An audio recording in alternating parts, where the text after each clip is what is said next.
This is the download from Sounds Profitable, your daily source for the essential news in the business of podcasting, brought to you by Spreaker from iHeart. I'm Gavin Gaddis.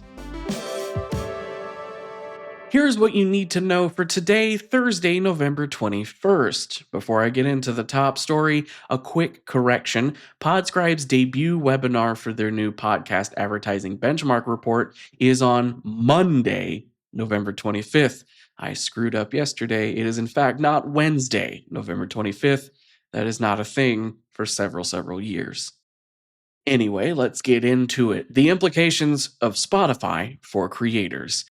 This new Sounds Profitable newsletter from Brian Barletta reflects on last week's announcement that Spotify for Podcasters has been rebranded to Spotify for Creators, along with the launch of a new monetization scheme on the platform that removes dynamically inserted ads from video podcasts when viewed from a Spotify Premium account. While the announcement isn't destined to flip podcast advertising upside down, it does highlight the industry's lack of solid solutions for publishers who go down a multi-platform path and distribute into walled gardens like Spotify.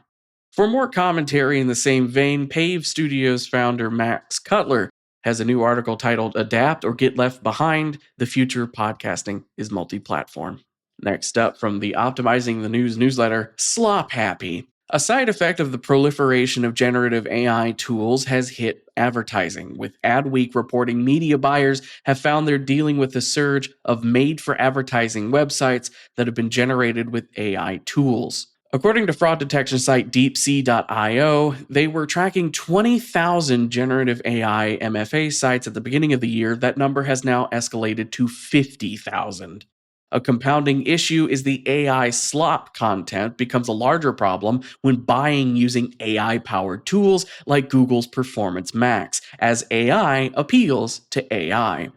One agency executive reported 30 to 40% of display ads purchased in a recent PMax campaign went to obvious MFA sites with questionable or even dead domains. While Google does provide a tool for dynamic exclusion lists, it does not allow advertisers to specifically block MFA sites, laying the onus on advertisers to manually block each site individually, a Sisyphean task at the scale of programmatic campaigns. Next up, video's rise in podcasting, shaping the future of engagement and consumption trends. Yesterday, Tom Webster and Crooked Media VP of Sales Giancarlo Bizzarro debuted a new study built from data collected in the Comprehensive Podcast Landscape 2024 survey of 5,000 Americans. This new report focuses on audio primes and video primes, respondents to the podcast landscape who spend 75% of their time or more consuming podcasts in that particular format. Key findings include evidence that while video has made a lot of progress, most podcasters spend more of their time listening to podcasts than watching them, even with video primes.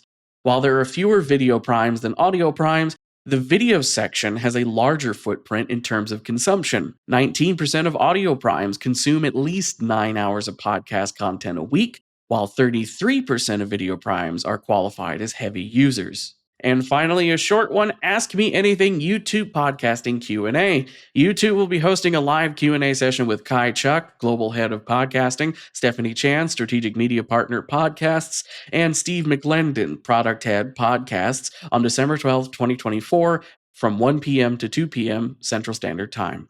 The session aims to answer questions about YouTube and share details on platform updates relevant to podcasting. As for the rest of the news, the Podglomerate has published a half-hour episode of Podcast Perspectives compiling 2025 predictions and 2024 retrospectives from 18 podcast industry leaders. Pod News reports Magellan AI is now IAB Podcast Measurement Guidelines version 2.2 compliant. Triton Digital has published their October US Podcast Ranker. Linkfire has published their Q3 2024 financial report. The Guardian has re-signed their global podcast contract with Acast. Single Source Media's Eilís Frankel has acquired controlling stake of Live Read, and SiriusXM Canada veteran Ben Miner has been tapped to launch the audio division of Letterkenny producer New Metric Media.